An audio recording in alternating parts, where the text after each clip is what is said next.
राधे राधे बच्चों। कैसे हो सब लोग। देखो आज की क्लास में हम डिस्कस कर रहे हैं dienone rearrangement. Dienone rearrangement में क्या होगा कि साइक्लिक डाई इनोन्स के अंदर है। डाई इन का मतलब दो डबल बॉन्ड और ऑन का मतलब एक कीटोन ग्रुप। तो ये देखो कि ये हमारे पास में कोई भी डाई इनोन, ये साइक्लोहेक्साडाइन हो गया, इसमें कीटोनिक ग्रुप लगा दिया तो ये बन गया डाई इनोन। और यहाँ पर मान लो कोई भी एक दो एल्काइल ग्रुप लगे हुए हैं और इनकी इसकी अगर रिएक्शन हम किसी भी स्ट्रॉन्ग एसिड के साथ कराते हैं, मान लो for example we are having concentrated H2SO4। तो कॉन्सनट्रेटेड H2SO4 के कारण क्या होगा कि इसमें रीअरेंजमेंट होगा और ये जो कंपाउंड है वो नॉन एरोमेटिक है। Now this non aromatic compound will convert into an aromatic compound.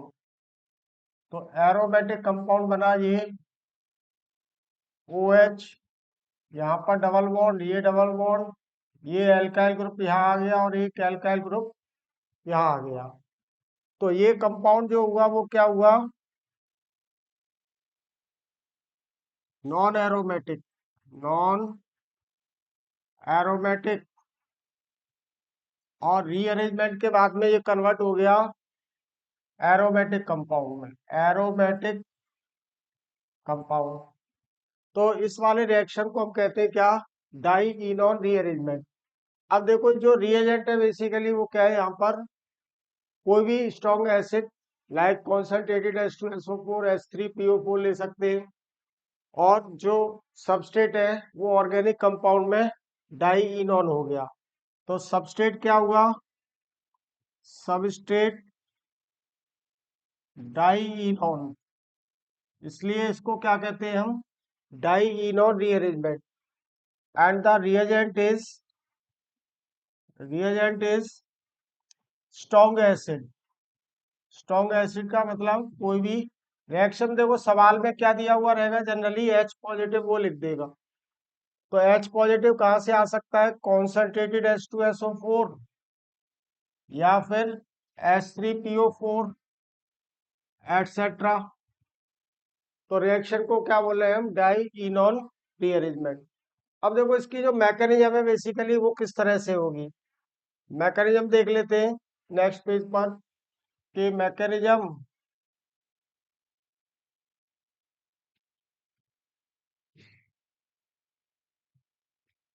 ये डाई इनॉन था, डबल बॉन्ड, और ये यहाँ पर दो एल्काइल ग्रुप लगे हुए हैं। ये दो एल्काइल ग्रुप की जगह पे कोई भी रिंग भी हो सकती है। अब अगर हम इसकी बात करें तो देखो क्या है कि इसका एक रेजोनेंस स्ट्रक्चर, कि ये यहाँ से इलेक्ट्रॉन विड्रॉ कर रहा है, ये इसको इलेक्ट्रॉन दे रहा है। तो रेजोनेंस स्ट्रक्चर में क्या, now we are having this is O minus, O पर नेगेटिव चार्ज, ये पाई बॉन्ड यहाँ, इस पर पॉजिटिव चार्ज, और ये दो एल्काइल ग्रुप। अब रेजोनेंस स्ट्रक्चर में हमें इलेक्ट्रॉन डेंसिटी यानी कि पोलैरिटी का पता चल रहा है कि कहाँ पर नेगेटिव चार्ज है और कहाँ पर पॉजिटिव चार्ज। नेगेटिव चार्ज कहाँ पर है, ऑक्सीजन एटम पर। पॉजिटिव चार्ज कहाँ पर है, इस वाले कार्बन एटम पर। तो सिंपली क्या हुआ कि H पॉजिटिव अब देखो कहाँ पे अटैक करेगा, H पॉजिटिव ऑब्वियसली वहां अटैक करेगा जहां पर सबसे ज्यादा इलेक्ट्रॉन डेंसिटी है, क्योंकि H पॉजिटिव क्या है, इलेक्ट्रॉन डेफिशिएंट है। तो ये हमेशा किसको खोजेगा, जहां पर इलेक्ट्रॉन डेंसिटी बहुत ज्यादा है। तो इलेक्ट्रॉन डेंसिटी इसी वाले ऑक्सीजन पर है। तो क्या हुआ कि ये वाला H पॉजिटिव यहाँ आया और ये बन गया OH। Now this is OH, और ये पॉजिटिव चार्ज, ये दो एल्काइल ग्रुप यहाँ पर लगे हुए हैं, ठीक है ना। अब देखो नेक्स्ट स्टेप में क्या होगा, तो फर्स्ट स्टेप क्या हुआ, अटैक ऑफ इलेक्ट्रोफाइल सिंपली, और एडिशन ऑफ इलेक्ट्रोफाइल या addition of an acid. In the next step what will happen, कि ये मिला हमें OH, यहाँ पॉजिटिव चार्ज, ये R, ये R, ये है OH, यहाँ पाई बॉन्ड। अब ये देखो कि पॉजिटिव चार्ज जो है, जो कार्बोकैटायन है, वो बेसिकली क्या है कि से 2 degree carbocation, 2 degree R positive लिख दो यहाँ पे सिंपली ब्रैकेट के अंदर। और अगर ये वाला एल्काइल ग्रुप यहाँ से माइग्रेट कर जाता है इस पर, तो ये कैसा हो जाएगा, 3 डिग्री एल्काइल ग्रुप। तो यहाँ पे लिख देते हैं alkyl shifting, shifting, alkyl shifting. तो ये एल्काइल ग्रुप इस पे आके माइग्रेट कर गया। Now we are having this OH, ये पाई बॉन्ड पहले से था, यहाँ पर R आ गया और ये वाला R एज इट इज रहा, इस पे पॉजिटिव चार्ज। तो ये जो कार्बोकैटायन है नाउ, ये कैसा बन गया अब, 3 डिग्री। तो 3 डिग्री आर पॉजिटिव लिख दिया। तो देखो कौन से वाला कार्बोकैटायन ज्यादा स्टेबल होगा, 3 degree more stable then 2 degree. और जो ड्राइविंग फोर्स है यहाँ पर एल्काइल शिफ्टिंग का, वो क्या है कि यही वाला है, जो stability of 3 degree carbocation is greater than 2 degree. क्योंकि ये जो स्टेप होगा वो एक्सोथर्मिक होगा ऑलवेज। जब एल्काइल ग्रुप यहाँ से माइग्रेट किया तो इसकी स्टेबिलिटी बढ़ी, इसका मतलब इस वाले ने कुछ एनर्जी लूज की, तो ये वाला स्टेप क्या हुआ, एक्सोथर्मिक। यानी कि ये क्या कर रहा है यहाँ पर, a slight amount, a small amount of energy is lost by this carbocation when it is converted to this carbocation। ठीक है ना। तो ड्राइविंग फोर्स हमेशा रीअरेंजमेंट में क्या होता है, stability, criteria of stability of carbocation. अब अगले स्टेप में क्या होगा, नेक्स्ट स्टेप में देख लेते हैं नेक्स्ट पेज पर, कि now we are having this carbocation, 3 degree carbocation OH, ये यहाँ पर ये एल्काइल ग्रुप है, यहाँ पर ये हाइड्रोजन, और ये R, इस पर ये पॉजिटिव चार्ज। तो अगले स्टेप में क्या होगा, लॉस ऑफ प्रोटॉन। यानी कि ये एक H पॉजिटिव को लूज करेगा, तो कहाँ से लूज करेगा, इसी साइड से। अगेन जो लॉस ऑफ प्रोटॉन जो हो रहा है, उसका भी जो ड्राइविंग फोर्स है वो stability of the ring. Still जो रिंग है वो कैसा है, लेस स्टेबल, नॉन एरोमेटिक है। After loss of H positive it will convert into more stable ring, that is the aromatic ring।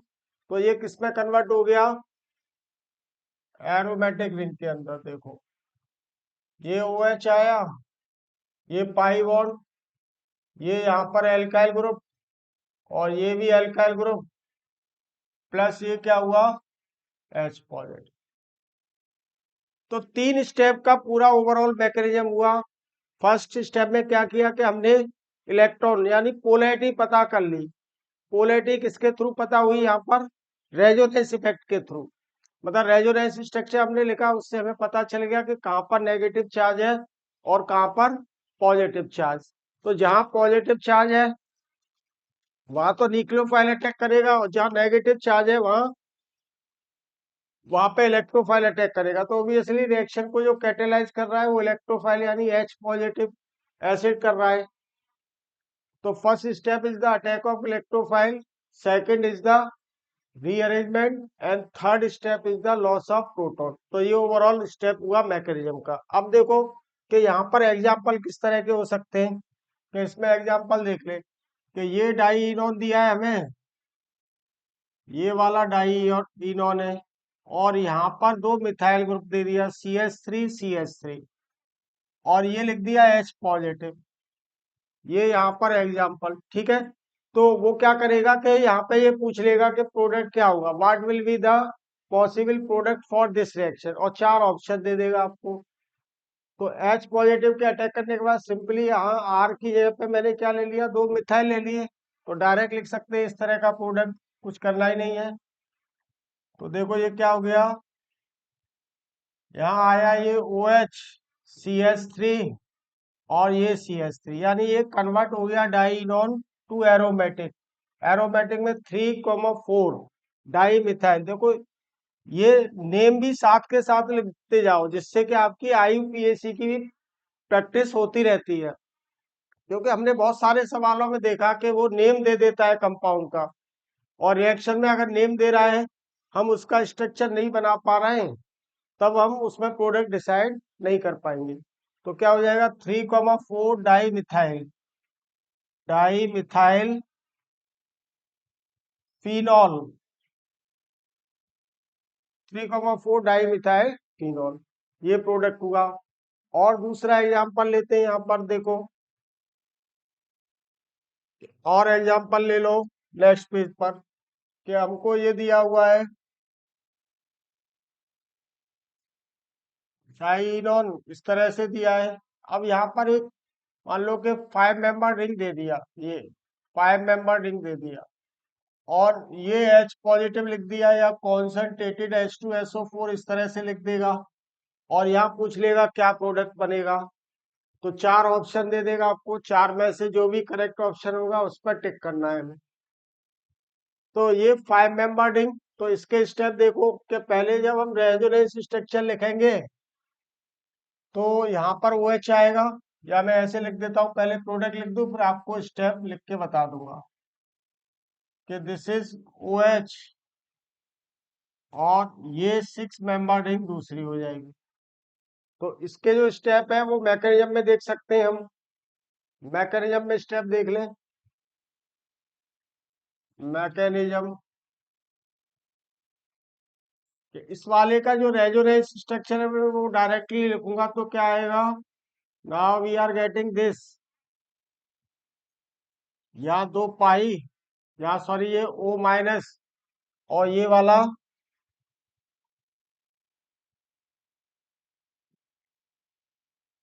ये वाला देख लो कि ये यहाँ पर पाई बॉन्ड शिफ्ट हुआ, इस पर ये पॉजिटिव चार्ज।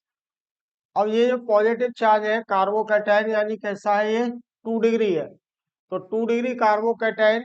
अब ये किस पे, पहले H पॉजिटिव अटैक करेगा, H पॉजिटिव कहाँ से आया, कॉन्सेंट्रेटेड H2SO4 से, तो मिला हमको ये इंटरमीडिएट,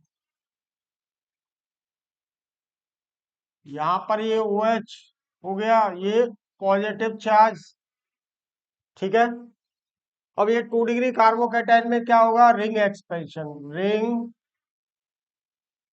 एक्सपेंशन, रिंग एक्सपेंशन में क्या होगा कि ये वाला रिंग देखो, रिंग एक्सपेंशन में सबसे बेस्ट तरीका यही है कि आप नंबरिंग कर लो जहां पर भी रिंग एक्सपेंशन हो रहा है। तो ये मान लो फर्स्ट कार्बन, ये सेकंड, ये थर्ड, फोर्थ, फिफ्थ, सिक्स, तो ये 2 और 6 के बीच का बॉन्ड ब्रेक होगा, और 6 कार्बन माइग्रेट करेगा फर्स्ट कार्बन पर, तो ये जो 5 कार्बन का रिंग था वो तो बन जाएगा 6 कार्बन का, और जो न्यू बॉन्ड फॉर्मेशन होगा वो फर्स्ट और 6 के बीच में होगा। तो ये सिंपल चीज है। रिंग एक्सपेंशन की कंडीशन क्या है कि किसी भी कार्बन पर पॉजिटिव चार्ज है, और उस कार्बन से अगर 3 कार्बन रिंग, 4 कार्बन रिंग, या 5 कार्बन रिंग अटैच है, तो वहां पर क्या होगा, ऑलवेज रिंग एक्सपेंशन, ठीक है ना। अब देखो कि now this will convert into, जो 5 मेंबर रिंग है ये कन्वर्ट हो जाएगा 6 मेंबर रिंग में। तो देख लो कि ये हो गया 6 मेंबर रिंग, और यहाँ पर ये OH था, ये पाई बॉन्ड, इस पर आ गया ये पॉजिटिव चार्ज। यहाँ से क्या होगा, अगेन नेक्स्ट स्टेप में क्या होगा कि it will lose a proton, ये जब प्रोटॉन लूज करेगा तो यहीं से लूज करेगा, कि ये यहाँ से प्रोटॉन लूज करेगा, तो प्रोडक्ट क्या मिल जाएगा, आफ्टर लॉस ऑफ प्रोटॉन, मैं इसको यहीं पे लिख दूं कि -H पॉजिटिव, और ये वाला बन जाएगा यहाँ पाई बॉन्ड, ये वाला पाई बॉन्ड आ गया, या इसको और नीचे लिख देते हैं,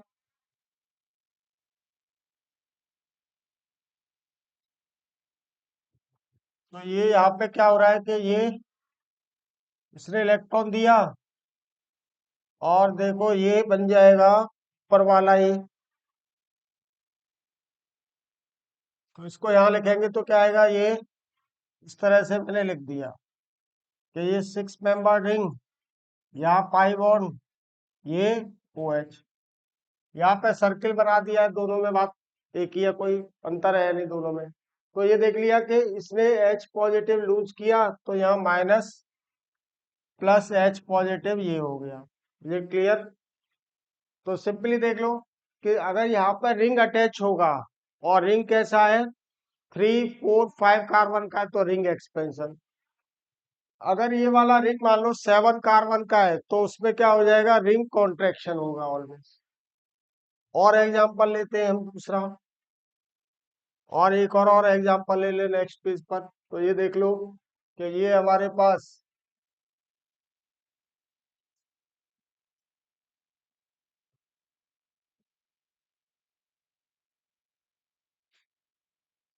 ये यहाँ पर कोई भी एल्काइल ग्रुप है और ये H पॉजिटिव दिया हुआ है और ये क्या है, यहाँ पर डाईइनोन है, तो ये डाईइनोन। अब इस पर रीअरेंजमेंट होगा तो इसका रेजोनेंस स्ट्रक्चर लिखेंगे अगेन।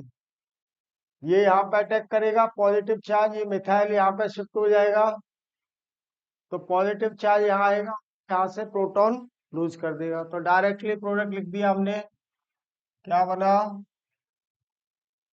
ये प्रोडक्ट हमको डायरेक्टली मिलेगा।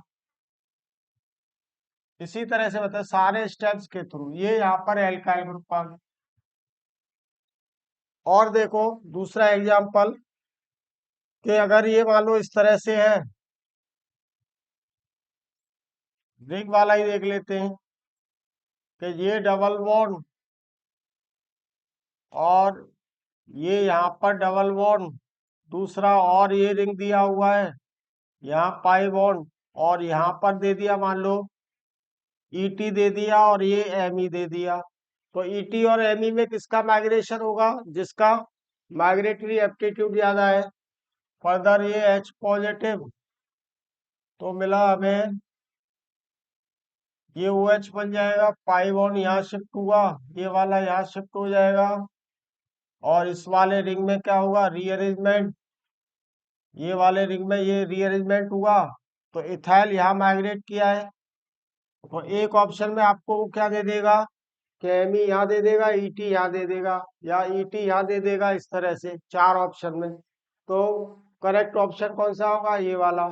ऑलवेज अगर दो डिफरेंट एल्काइल ग्रुप लगे हुए हैं और जहां पे माइग्रेशन हो रहा है यानी कि रीअरेंजमेंट ऑफ कार्बोकैटायन हो रहा है, तो उस कंडीशन में हमें ये देखना पड़ेगा कि माइग्रेटरी एप्टीट्यूड कौन से वाले एल्काइल ग्रुप का ज्यादा है। जिसका माइग्रेटरी एप्टीट्यूड ज्यादा होगा उसी का ऑलवेज क्या होगा, माइग्रेशन। तो ये देखो डाईइनोन रीअरेंजमेंट के मैंने बहुत सिंपल एक्शन, बहुत सिंपल समझा दिया। ये कुछ एग्जाम्पल दे दिए, इस तरह के सवाल पूछे जा सकते हैं, ठीक है ना। तो चलो, ओके टू बाय बाय, जय हिंद, जय हिंद टू एवरीबॉडी।